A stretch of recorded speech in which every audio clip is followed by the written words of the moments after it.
is what we call it. Typically fodder, 20 years ago, fodder would have been represented as livestock feed, any kind of livestock feed, and I think that's what Webster probably calls it, but specifically what I'm going to talk about is hydroponically grown forage. And so I've got, You don't go to jail for this. that's a stuff, tripping. Yeah, it's a tripwire. It's all legal.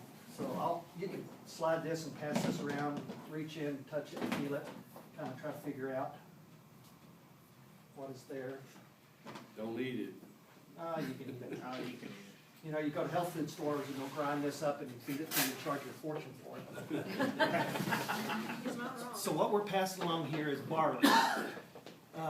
Just about any cereal grain can be sprouted. And so what we've done is we've sprouted some grain, and it takes 7 days. What you're seeing there is what happens in 7 days. You start kind of in the bottom corner where you see just the seed, and the next day you can see a root sticking out about 1/8 of an inch.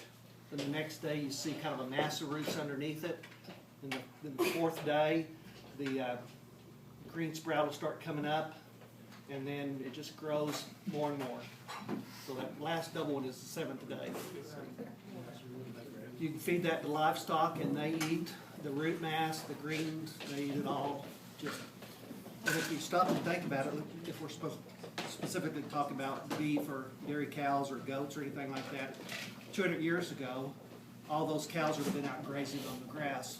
This is essentially the same thing as grazing on the grass, except we're growing it in a small space.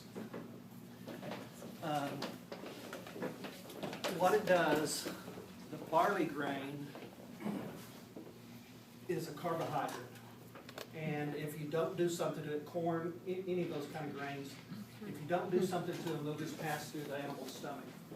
So we do all sorts of different things in the feed yards. They roll it and steam flake it.